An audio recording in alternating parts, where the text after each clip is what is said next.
Can everybody hear me?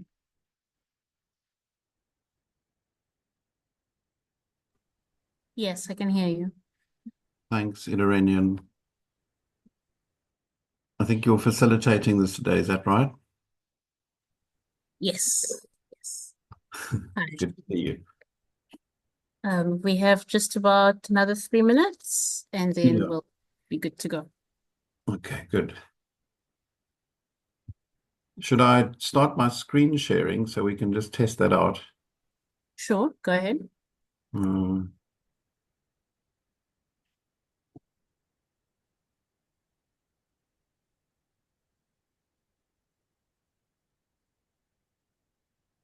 We can see that. Good. Yeah. Yeah. You're welcome to leave it on the slide if you want. Yeah, I will. Thanks. Okay. We'll start shortly.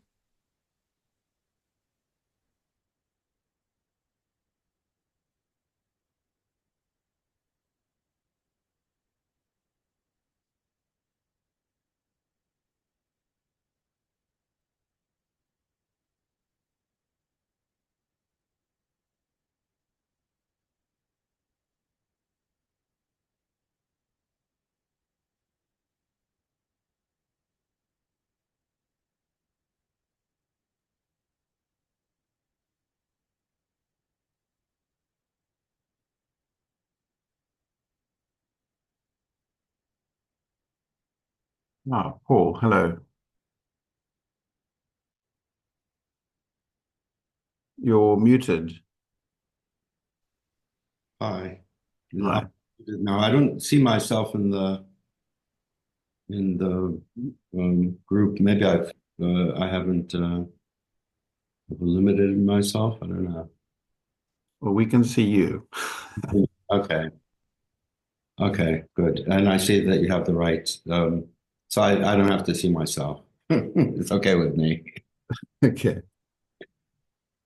Uh, let's see.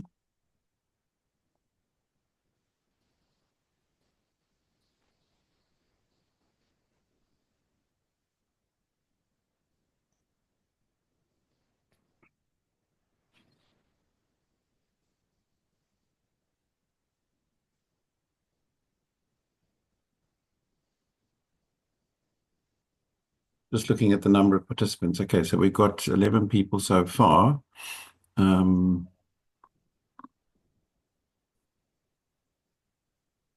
and how are we doing for time? 12:30. Hmm. Ido, should we give it another couple of minutes?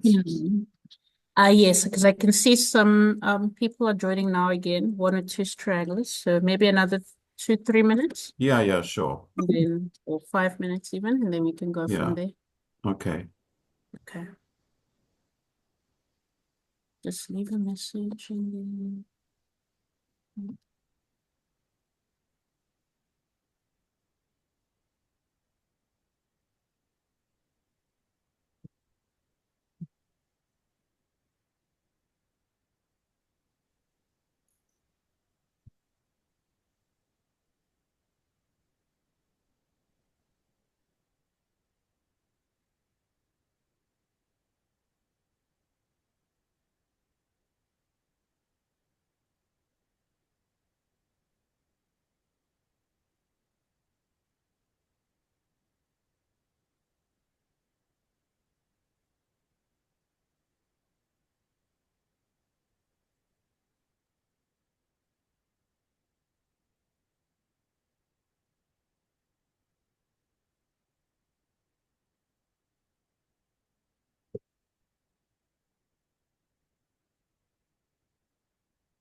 Okay, then maybe we should start, eh?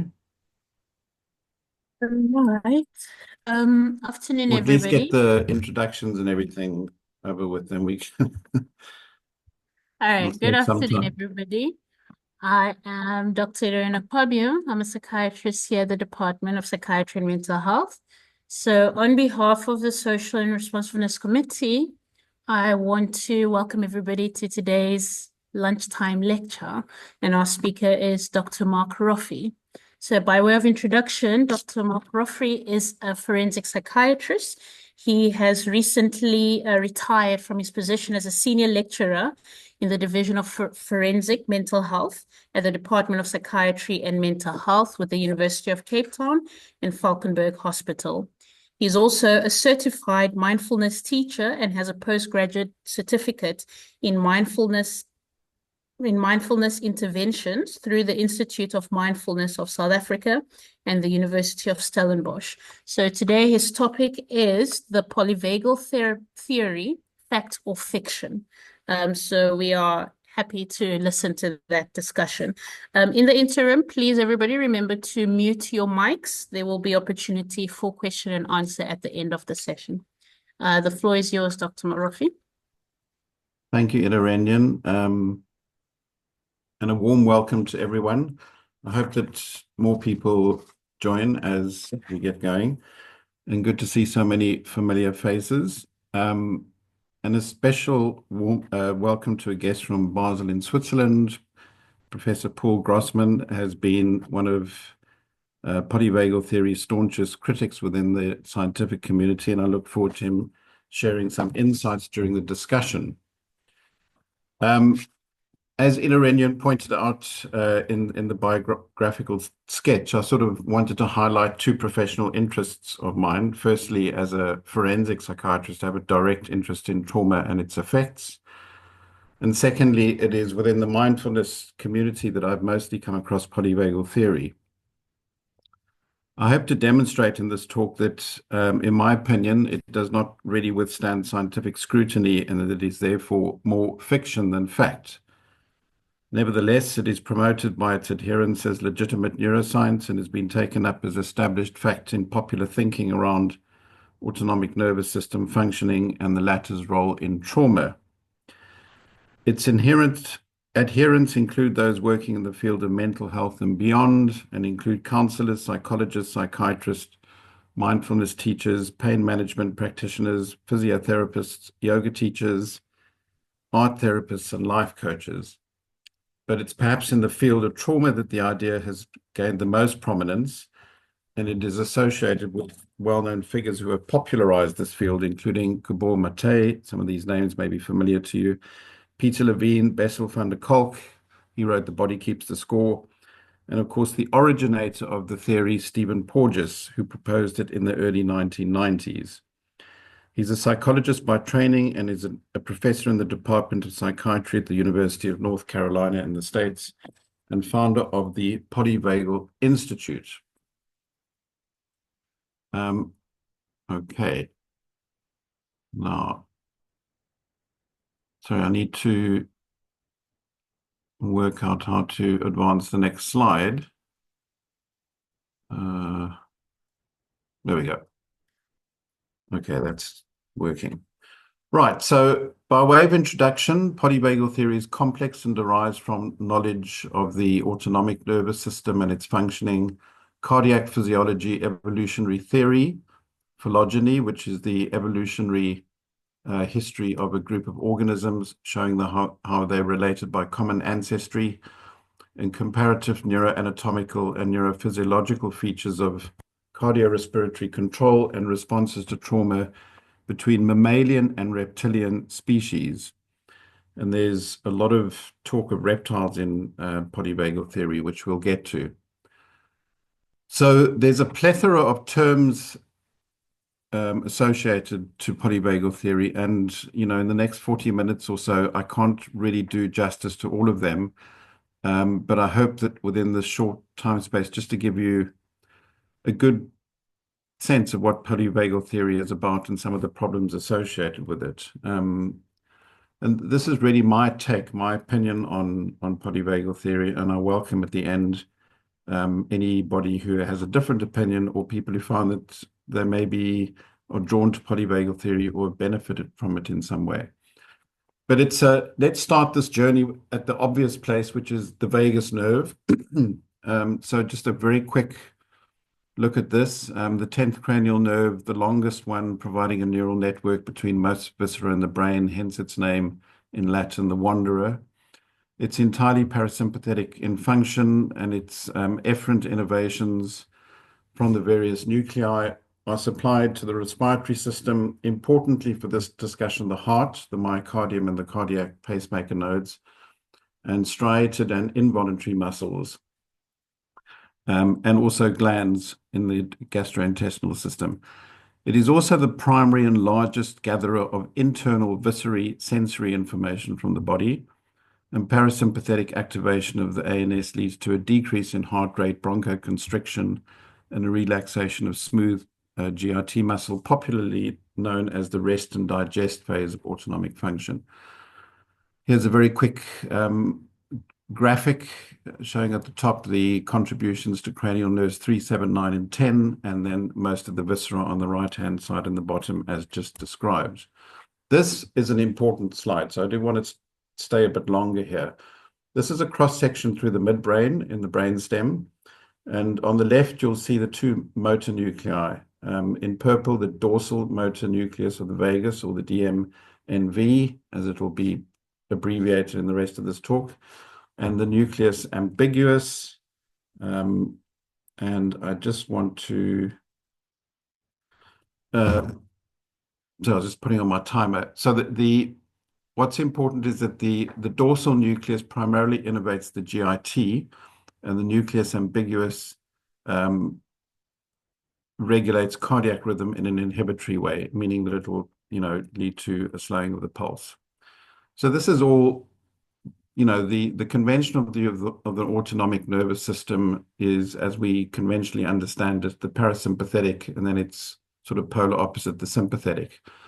The foundational concept of polyvagal theory is that this is incomplete, and that the parasympathetic nervous system actually has two functional components, mediated primarily by the vagus nerve: an evolutionarily ancient dorsal component, which is exemplified in reptiles, and a more recent ventral component present in mammals. Hence the term polyvagal, I suppose strictly speaking bivagal, but polyvagal, and both can be involved in responses to threat. So here's the revised layout of the autonomic nervous system according to polyvagal theory, and in this table, and you'll see in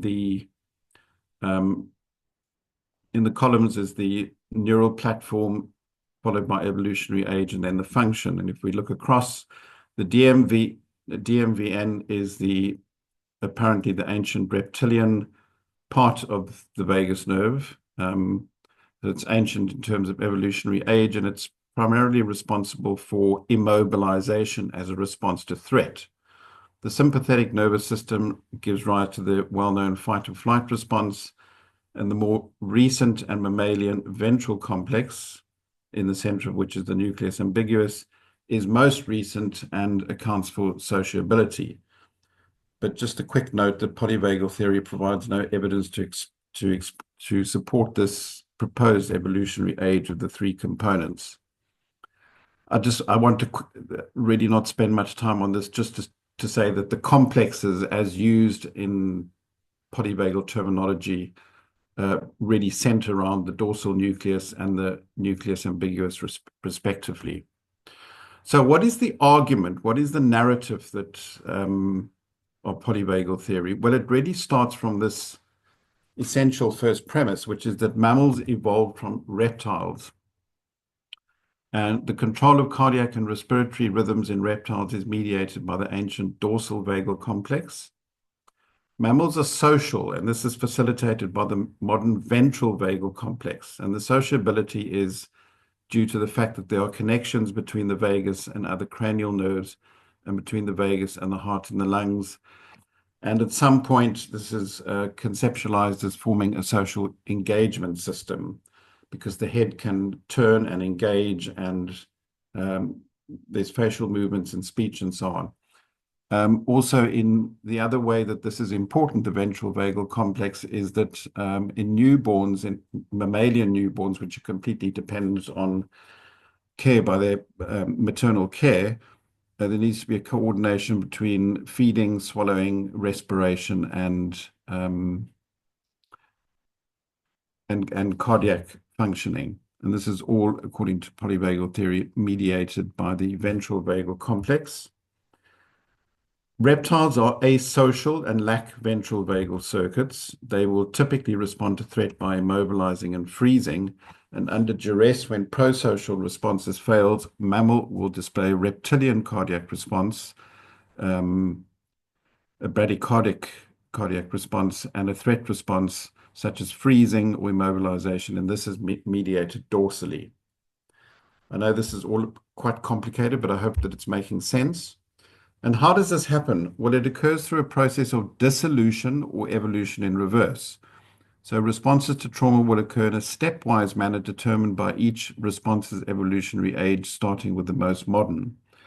So let me unpack that a little bit with an example. So when confronted with threat, a mammal's first response will be a ventral vagal response, a prosocial, soothing, calming response. If this fails, there will be a sympathetically driven flight or fight response, fleeing the situation or fighting. And if this is not an option, an ancient, involuntary, parasympathetically driven freezing, fainting, or dissociation response mediated by dorsal vagal circuits will be resorted to. So if I can put that, I'll put that in a schematic, which I hope will make it clearer. So at the bottom left, you have reptiles, and at the top, you have mammals. I don't know if you can see my pointer, but here, reptiles only have a dorsal vagal complex, which mediates ancient responses to threats.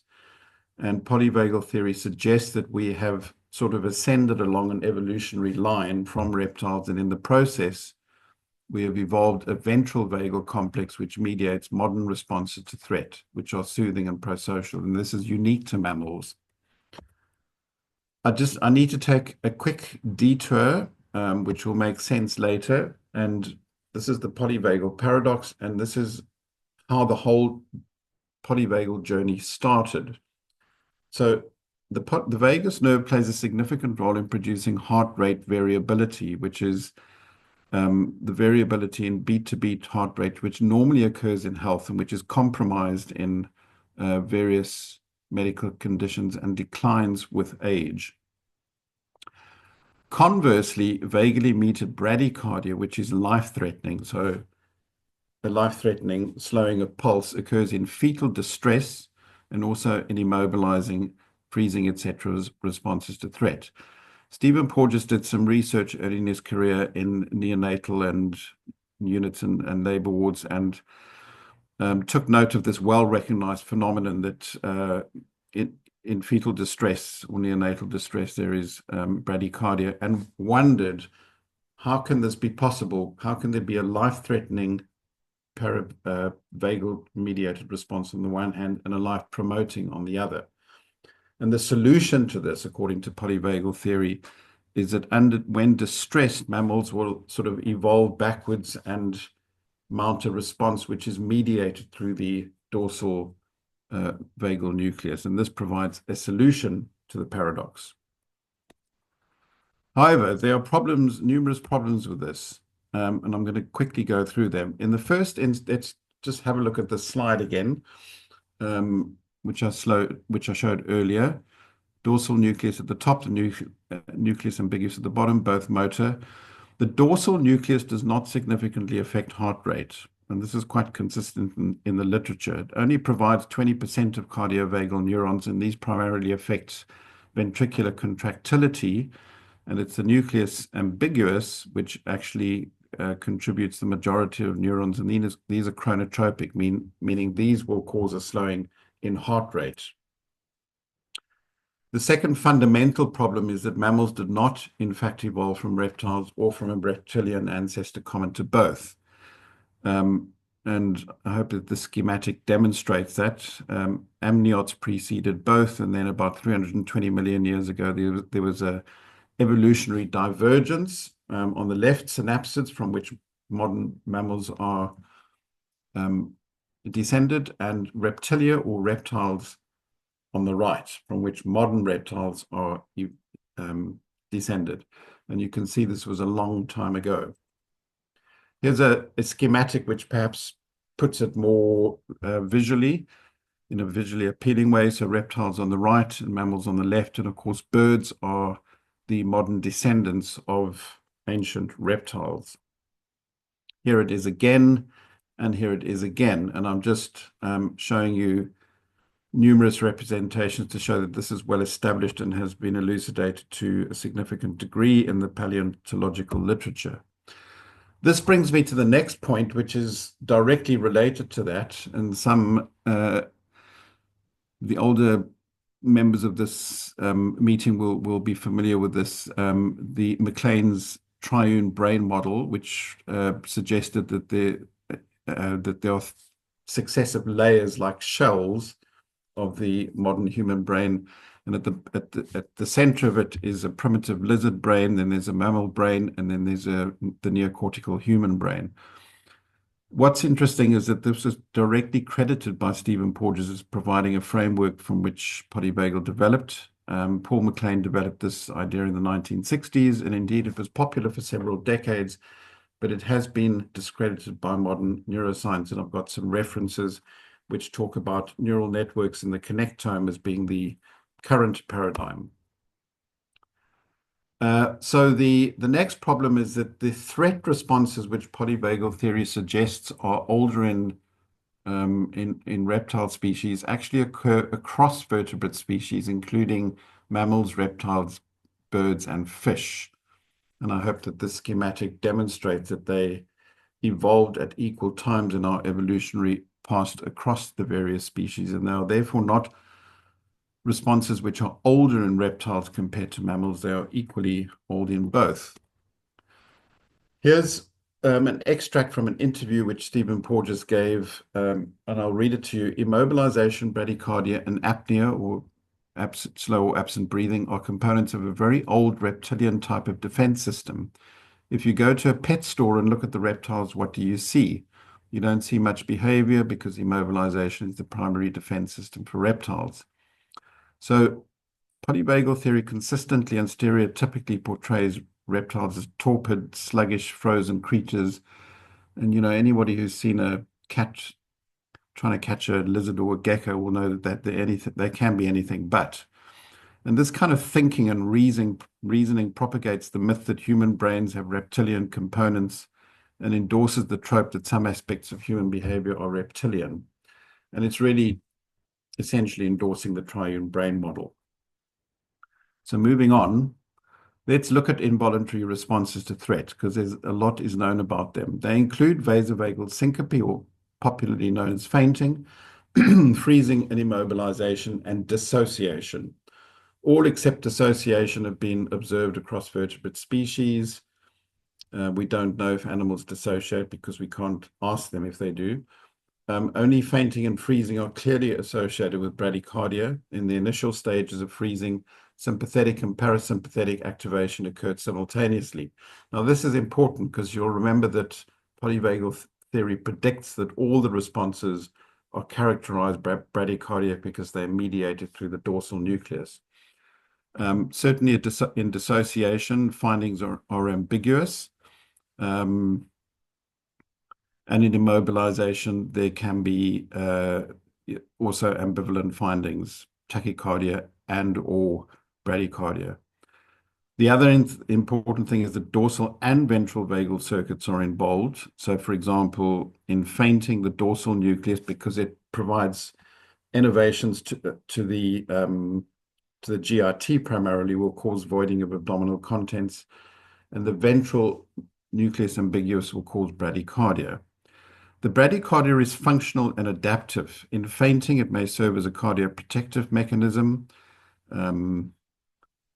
from prolonged periods of tachycardia. And in humans, freezing responses have been associated with faster processing of threat-related information. So this is not really a paradox, or this is an alternative solution to the paradox that the bradycardia is in fact functional. I don't want to, excuse me, spend a lot of time on this. Just to say that the neurobiology, we know quite a lot about the neurobiology of PTSD, which is valuable because post-traumatic stress disorder can be viewed as a disorder of fear dysregulation.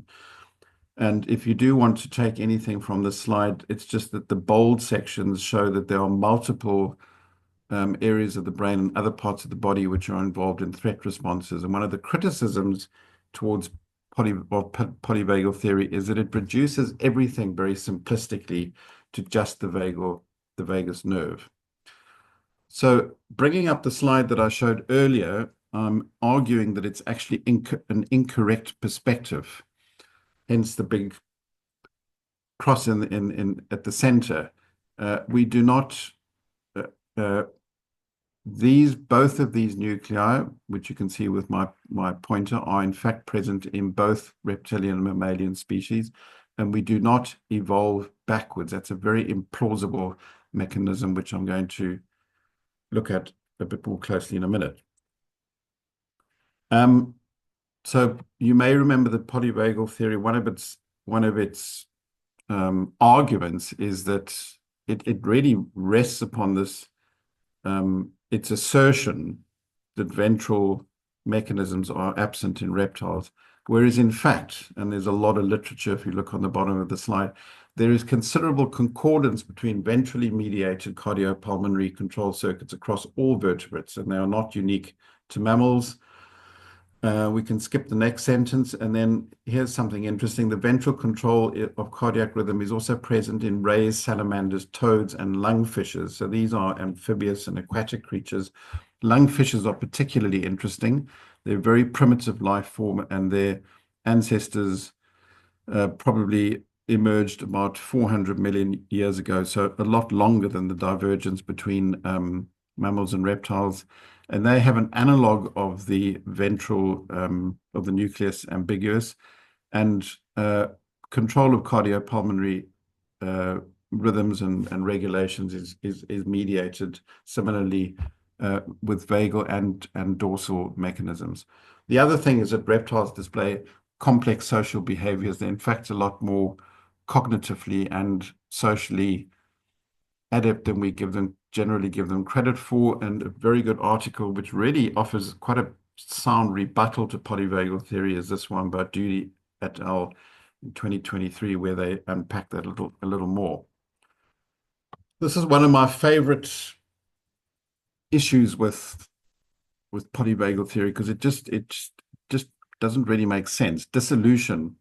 It's a legitimate term. It was proposed in the 1800s by the British neurologist John Hewlings Jackson, and the term Jacksonian epilepsy is eponymous with his name. He suggested that lower order neurological behaviors, which are usually inhibited by higher order ones, are manifested when the latter are incapacitated or overwhelmed, such as seen in traumatic brain injury and dementia. And if you look in the UCT library and go to the British Medical Journal, you can actually find his original papers on this from the early, I forget the year, 1830s, thereabouts. Very interesting to look at those, and he used them in the context of aphasia in demented patients. I guess an example which we've all experienced as clinicians or seen is so-called primitive reflexes, which are released and can be elicited in people with major neurocognitive disorders. To my thinking, brain responses to trauma such as occur in PTSD involve dysregulated neurophysiological pathways and cortical networks rather than overt macroscopic damage. And it is difficult to see how dissolution, in the sense in which it was originally used, provides a mechanism for this. So I would argue that it's a mechanism to explain bradycardia in fetal distress and threat responses. It is a speculative idea. There is no evidence for it. It cannot be empirically tested. Its mechanism of action in an intact brain is unclear. It's used to explain events which are better understood as physiological responses to stress. And importantly, it's not entertained in the contemporary neuroscience literature. So let's have a quick look at fetal and neonatal distress. The bradycardia which occurs in these situations can much more reasonably be explained as a physiological response to various physiological disturbances. The initial tachycardia observed in fetal distress increases cardiac oxygen requirements, which, if not met, leads to myocardial depression, which manifests as bradycardia, and conduction pathologies could account for this. And this seems much more plausible than neonates and preterm infants result in their nervous systems sort of evolving backwards to primitive states. So a second quick detour, just bear with me on this one, please. The first detour was about the polyvagal paradox and had to do with heart rate variability. The second detour is looking specifically at RSA, or respiratory sinus arrhythmia, which is a particular form of HRV which occurs during breathing, in which the heart rate accelerates slightly during inspiration and then slows during expiration. Many of you will be familiar with this, and it can be very easily tested by just placing one's finger on one's own pulse and testing it out. It's been increasingly used as a popular proxy for vagus nerve health, for example, in biofeedback apps, which you can download onto your phone or otherwise use as apps. This is the important bit. Polyvagal theory views it as an index of general vagal tone, meaning overall parasympathetic nervous system activity. Yeah, let's move on. However, evidence overwhelmingly suggests that it is not at all a measure of overall vagal tone, but a measure only of the respiratory modulation of the vagal control of heart rate. And this is one of Paul's areas of expertise, and I'm hoping that he will be able to talk more about this at the end. So the bottom line is that RSA cannot be used as a simple measure of ventral vagal activity. So the take-home message is that the vagus nerve is a functionally single nerve, and it is functionally neither ancient nor modern. What I mean by that is that it is not regulated through processes of dissolution and re-evolution depending on circumstance. There is no evidence to support the notion that the dorsal vagal nucleus exclusively mediates bradycardia or neurophysiological behaviors during threat responses. The second take-home message is that the vagus nerve is the prime mediator of parasympathetic activity in the body, causing psychophysiological calm, which in turn leads to feelings of safety and pro-social behaviors. States of calm can be modeled in a therapeutic space. It is well understood that the nucleus ambiguous and that the ventral vagal tracts are involved. This is old, well-established information, and the polyvagal theory is not saying anything new. This leads to what I have called the polyvagal myth. Polyvagal theory has created a false ancient modern dichotomy, which it capitalizes on by suggesting that such calming, soothing responses to trauma, which may be provided through interventions and which can be learnt, justify the existence of the modern ventral vagal response and hence validate polyvagal theory. I would argue that humans can consciously modulate distress to a significant degree. We're capable of self-soothing, self-calming behaviors, and because we've got brains, we can create capacities. We have the capacity to create strategies which can facilitate this. This could be via safe and supportive social interactions or through deliberate practices which upregulate parasympathetic activity, and we'll have a look at some of those in a minute. This is because of greater cortical development in mammals rather than mammals possessing unique vagal modifications, and polyvagal is not required for this to be understood or explained. However, polyvagal ladder and its terms appear as memes on the internet in countless diagrams, schematics, cartoons, blogs, popular psychology posts and articles, and on YouTube and TikTok. And this is a schematic that you'll find in a million places on the internet. And where you want to be is at the top of the ladder in the ventral vagal state. You don't want to be at the bottom, which is the so-called dorsal vagal state. The dorsal vagal state is otherwise known as the dorsal vagal shutdown state. And symptoms include fatigue, dissociation, numbness, emotional flatness, etc., etc. But these symptoms, more conventionally, can occur across a range of psychopathologies, and the obvious example is depression. and there is no evidence that depression, for example, is due to a dorsal vagal state. And polyvagal theory provides no mechanisms to explain how the DMVN, which primarily innervates the gut, would cause the symptoms listed above. At the top of the ladder is the ventral vagal state, and when you're there, you have a lot of ventral vagal energy. And you can cultivate this energy through, amongst other things, mindfulness practices, meditation, grounding techniques, drumming practices, breathing techniques, mindful movement, and in a therapy context, co-regulation and therapeutic presence. And these are all modalities which are promoted by polyvagal theory. These are standard ways, however, inducing a parasympathetic state which predate polyvagal theory and which do not require polyvagal explanation. Now, Deb Dana is a colleague of Stephen Porges's and co-founder with him of the Polyvagal Institute. And here is a quote from one of her websites on ventral vagal state. And it's a busy slide, and I'm going to read it for you. So I'd invite you to take a break from the screen and just avert your gaze and listen to what she has to say. The ventral state is essential for health and well-being. In this state, we feel grounded, organized, and ready to meet the day. Life feels manageable. We see options, have hope, and hear new stories. We connect to ourselves, to others, to the world around us, and to spirit. We are regulated and ready to engage. Our heart rate is regulated and our breath is full. We take in the faces of friends, tune into conversations, and tune out distracting noises. We see the big picture and connect to the world and the people in it. I might describe myself as happy, active, interested, and the world as safe, fun, and peaceful. From this ventral vagal place at the top of the autonomic ladder, I am connected to myself and can reach out to others.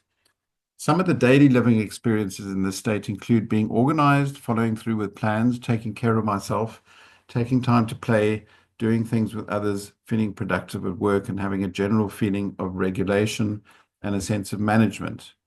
Health benefits include a healthy heart, regulated blood pressure, a strong immune system, decreasing my vulnerability to illness, good digestion, quality sleep, and an overall sense of well-being. Right, now, always feel a little uneasy reading that because this is an optimum state of psychosocial-physical health, which seems in part to be informed by ideas from positive psychology. And it also assumes good genes, the absence of physical and mental illness, and stable social and occupational circumstances. It is surely misleading to attribute all of this to a ventral vagal state, and to do so is arguably an unsubstantiated and exaggerated claim. There are numerous commercialized aspects of polyvagal theory, and let's just focus on the red sentence. There are a whole lot of expensive training courses available, particularly within the, as it's applied within the wellness, education, and business sectors. In fact, there's one happening in South Africa at the end of this month, exploring the transformative power of polyvagal theory. What I am pleased about is in the bottom right that they do address criticisms and ethical considerations. But it does cost something to learn about this, and it's open to HPCA registered professionals. So let's look at ethical considerations. I think that there are serious and legitimate scientific challenges to polyvagal theory. And from an ethical perspective, this surely needs to be pointed out during training seminars. Stephen Porges has said that thousands of therapists currently identify as being polyvagally informed, but one wonders if they are aware of these scientific shortcomings. Shari Geller, a clinical psychologist who has collaborated with Stephen Porges, proposes that the therapeutic presence grounded in polyvagal principles be provided as an essential part of psychotherapy training. This, to me, this is very problematic, as therapeutic principles of connectedness, empathy, and safety were established long before polyvagal theory. There is certainly a lack of supporting evidence, despite the polyvagal community arguing otherwise. In the first instance, Stephen Porges says in one of his recent articles that the theory was not proposed to be either proven or falsified, but rather to be informed by research and modified. Now, any theory should be proven or not proven. And so I'm mystified by the first part of that sentence. He has published pretty much all of his articles in peer-reviewed in the scientific literature. So I'm not sure where that idea comes from. The second part, but rather to be informed by research and modified, well, sure, any theory, most theories will be modified according to as new data and information arises. But the problem is that his articles on polyvagal theory over at least the last decade have generally been successive iterations of the same themes, and there hasn't really been any new information or data to support it. On the Polyvagal Institute, he says, a website, given its strong scientific foundation, there's been little criticism of the theory in the scientific literature. I think this is just sleight of hand, as it is in fact the opposite, which is true. And I've yet to find one peer-reviewed article which provides unequivocal evidence to substantiate the existence of dorsal and ventral vagal states as proposed by polyvagal theory. In the 2023 article, he devotes a section to looking at recent evidence to support polyvagal theory, and frankly, it is underwhelming. And I'd invite anybody who's interested in looking at that to read the article. Beware through a polyvagal lens studies. These misleadingly purport to provide evidence for polyvagal theory. A lot of the articles, if you look in the literature, look at this or that intervention or this question through a polyvagal lens. So I'll give you a good example. In 2021, a group of researchers published an article titled A Systematic Review of a Polyvagal Perspective on Contemplative Practices as Promoters of Cardiorespiratory Coupling, in other words, RSA, and Traumatic Stress Recovery for PTSD and OCD. Here's a sentence from the abstract. Parasympathetic activity would be mediated by the ventral vagal complex as proposed by polyvagal theory. This is completely misleading, as it's well understood that they would be mediated by the nucleus ambiguous, and this is not a unique finding which is predicted by polyvagal theory. Response to criticisms can be seen in that 2023 article and can be found on the Polyvagal Institute website. They impress as vehement but obfuscatory and conclude that challenges to comparative anatomical assertions made by polyvagal theory do not undermine its validity. It dismisses such criticisms as irrelevant to polyvagal theory, which is mammal-centric, which to me is completely illogical, because virtually every paper over the last 30 years has looked at the neurophysiological differences between mammalian and reptilian responses. So I'm not sure why it's irrelevant. I want to finish in about 5 to 7 minutes. So I'm not going to spend time on this, just to say that, because there may be a question about this, what about the vagus nerve in health and vagus nerve stimulation? Yes, the vagus nerve, there's a lot of interest in its role in maintaining health, and there's no doubt that there is a role for vagal nerve stimulation. Nevertheless, none of these provide empirical support for polyvagal theory. Which brings me to the home run now. Why does polyvagal theory persist? Well, I've spent a lot of time, over the last half an hour, sort of trying to dissect the various components of it. But when you first hear it, it's very it's very simple, because it's dual. It's dichotomous. It's this and this, and it's, in that sense, it's superficially easy to understand, and it makes intuitive sense. And there is this long-standing cultural trope that we somehow have evolved from reptiles, and it sort of ties in with that. There are a lot of catchy neologisms which accompany polyvagal theory, including the name itself, and others such as neuroception, which we haven't looked at, vagal break, dissolution, which we have looked at, dorsal vagal shutdown, etc. These terms add a sheen of scientific respectability to polyvagal theory.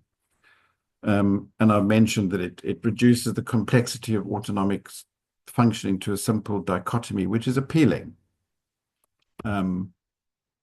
Maybe looking a little bit deeper, I think that the pandemic literature, revealed that scientific literacy in the USA is poor, and there is literature to support this, and it's likely to get worse under the current administration.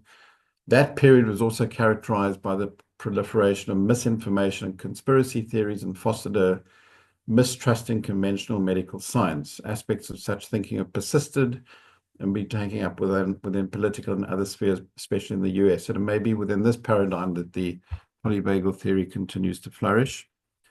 In fact, these days, actual facts seem to be few and far between.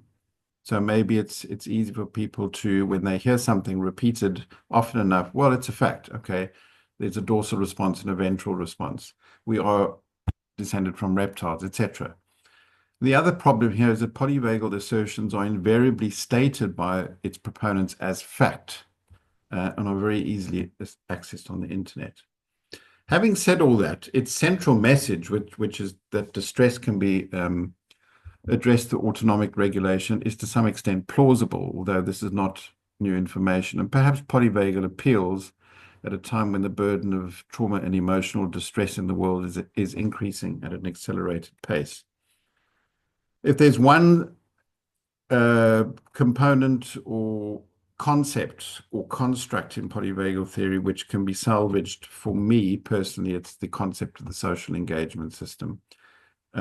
It's the idea that we, amongst ourselves, can promote behaviors which are soothing, which encourage feelings of calm, warmth, safety, empathy, and connectedness.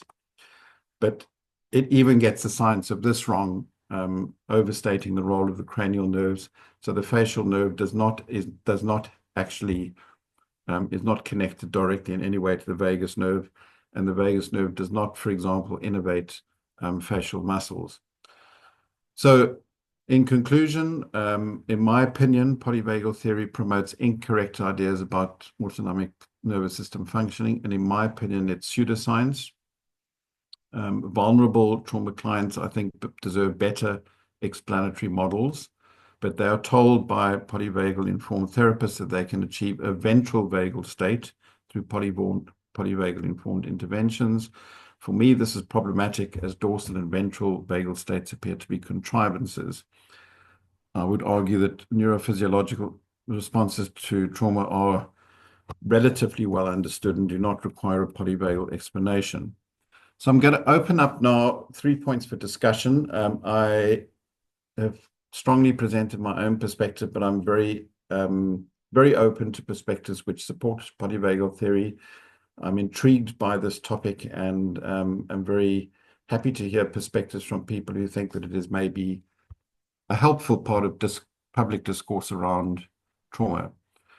Second point is, how should the health and wellness sector and the public be advised by mental health professionals about polyvagal theory?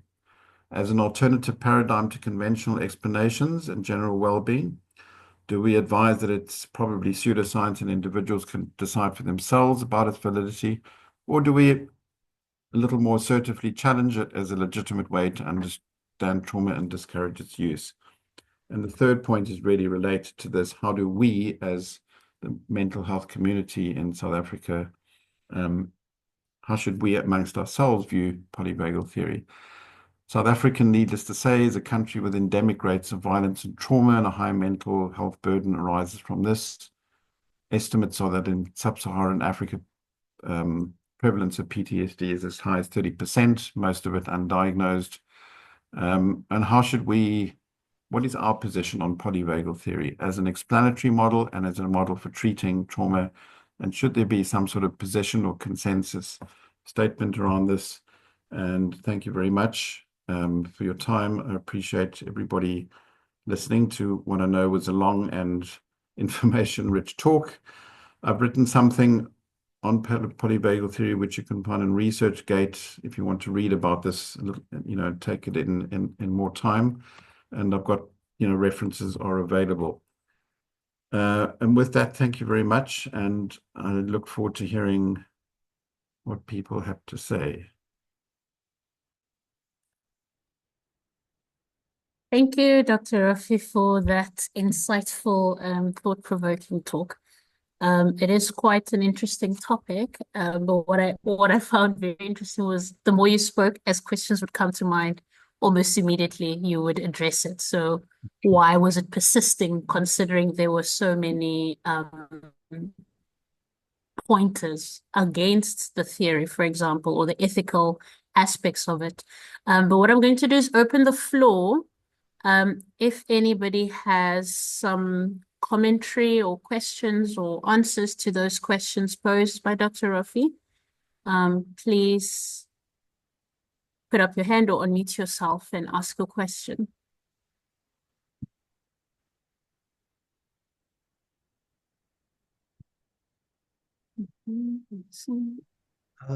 Can I ask a question? Sure. Sure, go ahead. Thanks. Very interesting discussion, Mark. So a couple of things. One is this